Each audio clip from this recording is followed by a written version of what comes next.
non. Et puis je remercie toutes mes copines qui sont venues ce soir. Je ne croyais pas, et je vais vous dire la vérité, il était 15 heures, je ne savais pas que je allais me baptiser. C'était l'ultimatum avec mon mari. J'ai dit à 15 heures, j'attends ta réponse. Et puis je dis, faut que tu me la donnes, parce que ma soeur elle a une marque, et il faut qu'elle vienne, ça fait loin quand même. Alors c'était 15 heures. Et à 15 heures, j'ai été le trouver. Voilà, c'était tout ci, tout ça. Et puis, bon, je suis alors, on a parlé doucement, calmement, que moi je suis très nerveuse. Et puis j'y ai parlé calmement. Et puis, j'ai dit, tu ne fais pas comme ce matin.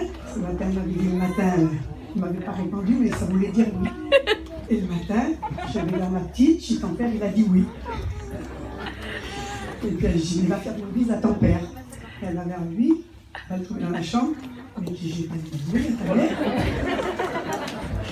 Il dit, j'ai pas dit oui. Ma petite, elle arrive vers moi, elle téléphone, ma mère, elle dit, regarde, qu'est-ce que t'as fait? Elle dit, t'as pas dit oui, papa, il t'a dit rien du tout. Je dis, rien du tout, moi, pour moi, ça voulait dire oui. Je suis dans la chambre, bien sûr. Non, c'est pas ce que tu dis, je t'ai fait une bise en plus.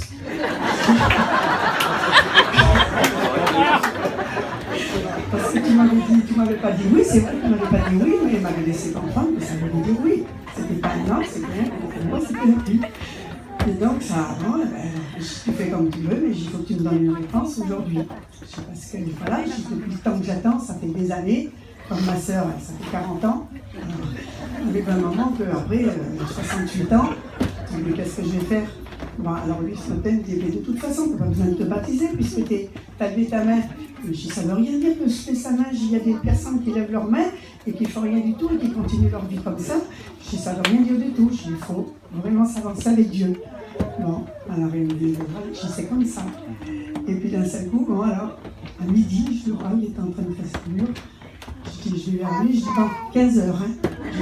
J'ai réfléchi bien. Je suis à 15 heures, je dis, parce que ça sera trop tard. J'ai appelé ma petite, j'ai dit, ma soeur ne pourra pas venir et ni mes copines.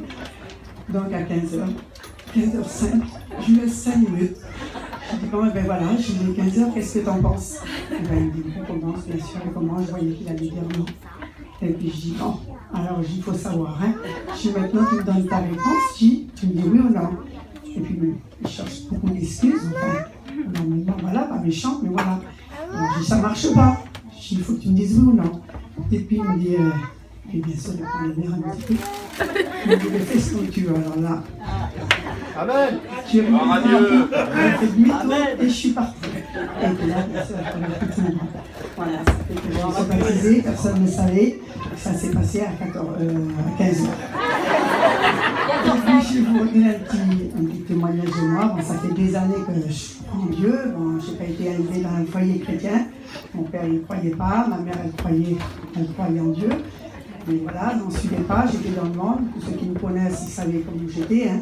J'étais la bringueuse. Hein. J'aimais m'amuser, j'aimais tout faire. C'était la vie. Et puis, je me suis mariée. Et puis voilà, j'ai continué ma vie. J'avais Dieu avec moi. Je savais que c'était la vérité. Mais voilà, je ne suivais pas du tout. Pas du tout. J'étais dans les choses du monde. Je me régalais, tout était bien. Je savais que Dieu existait. Mais voilà, je ne le suivais pas. Et les années ont passé. Et on a passé par un problème pour mon père. Et mon père, il a eu une maladie. Et voilà, ma soeur a été là. Et au dernier moment, mon père allait partir. Ma soeur, elle dit, il faut qu'on appelle un pasteur pour le papa. Elle dit, parce que sinon, il va partir. Et mon père était athée, hein, ne croyez pas en rien. Je dis, ma soeur, il faut qu'on l'appelle. Et si ça aurait été moi, je dis, non, ma soeur, je dis, si tu appelles quelqu'un, je dis, si tu appelles un pasteur, je dis, parce que le papa va dire, ben, ma fille, je vais mourir. Il dit, c'est quoi, tu appelles un curé pour ça? Ben, elle était assise. Voilà, elle demande à mon père, et mon père, elle dit, mon père, il dit, tu sais bien, il dit qu'il y a quelque chose. Elle dit, quand la maman était malade, tu m'avais laissé aller à Gien, tu m'as laissé aller à François pour faire prier pour la maman. Et donc ça a passé, et mon père, il a dit oui. Et au dernier moment, mon père m'a demandé de partir, on a fait venir un pasteur. Et puis le pasteur, il a dit, si tu fais ça pour tes filles, il dit c'est pas la peine, il dit, tu me dis rien. Et si tu fais ça pour toi, si tu me dis oui pour toi, qu'on prie pour toi, et ben j'en prie pour toi. Et mon père, il a dit oui. Et donc mon père, j'ai su que mon père avait donné son cœur à Dieu. Mais moi, j'avais cette peine dans mon cœur, parce que moi, je n'étais pas chrétienne. Je savais que Dieu existait, mais pour moi, voilà. Je savais que c'était la vérité. Et puis mon père, j'ai été malheureuse pour mon père, bien sûr, il avait 67 ans, mon père. J'ai été malheureuse longtemps. Longtemps, je ne pouvais pas regarder une photo de mon père, ni rien du tout. Et les années ont passé, et après, je n'ai pas avancé. Je n'ai pas du tout avancé. Je savais que Dieu était là, que c'était la vérité, mais je n'ai pas du tout avancé. Et après, mon petit frère est tombé malade, 62 ans. Et puis pareil, mon petit frère ne croyait pas. Et puis avec ma soeur, bon, ben là, ça commençait à me tracasser. Vous voyez qu'il y avait quelque chose de vrai. Je savais que c'était la vérité, mais il fallait que là, je fasse quelque chose pour mon petit frère. Et on a fait prier pour lui, mon petit frère a voulu. Et avant de partir, mon petit frère, il a donné aussi son cœur à Dieu. Et puis à partir de là, et bien ce jour-là, j'ai eu une paix dans moi, pas comme mon père. Parce que là, je savais que j'ai vu la vérité, j'ai vu qu'il y avait quelque chose, que Dieu était vivant et qu'il pouvait enlever la douleur des cœurs. Et là, à partir de ce jour-là, ça fait 2 ans, j'ai vraiment suivi pour mon père, pour mon petit frère. Et là, dans mon cœur, je savais que c'était la vérité. Là, j'ai commencé à mettre un peu les amusements, les ci et là, tout côté, parce que je chantais que c'était plus ma place. Et puis que voilà, voilà, ça m'a dépassé. Et puis voilà, et ça fait que ça a passé. Et puis ça, il n'a pas dit oui encore, j'ai continué. Mais aussi, il y avait une chose que je vais vous dire, il y a des années, je devais avoir 12-13 ans. Et j'ai mon cousin, le cousin de ma mère, André Besse, le vieux André Besse, c'était le frère de Pierrot, tout ça. Et on allait au catéchisme à Bordeaux, parce que nous, on était sur les fêtes. Et mon cousin, il venait toujours au Toussaint. Et un jour, mon cousin, il vient vers moi et ma soeur, je ne l'ai même pas présent, je vais avoir 29 ans.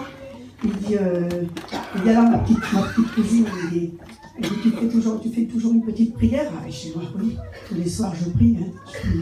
Je priais Dieu, je priais la Sainte Vierge. Bon, elle me dit alors comment tu pries? Eh bien, je prie Dieu et puis je vous salue Marie tous les soirs. Eh bien, il dit écoute, je vais t'expliquer. Il dit Dieu, tu sais qu'il est vivant, que Jésus est vivant, oui. Et il dit par contre, la Marie, c'est la mère de Jésus, elle est morte, il ne faut plus que tu la pries. Parce que pour tes prières, il n'y a rien qui se fera, elle est morte. Et ça m'a rentré dans la tête, je ne sais pas, pourtant je n'étais pas grande. Et puis j'ai pu prier Marie, j'ai prié le Seigneur, j'ai prié Dieu et puis Jésus. Voilà. Alors voilà mon témoignage, et puis je remercie mon mari, là, et là. J'ai une petite patte quand même. Il a été dur quand même, hein. J'espère que ça ne sera pas aussi dur que lui, parce qu'il a 65 ans, s'il fait 40 ans. Voilà, et que Dieu vous bénisse. Amen. Gloire à Dieu. Amen. Seigneur, merci.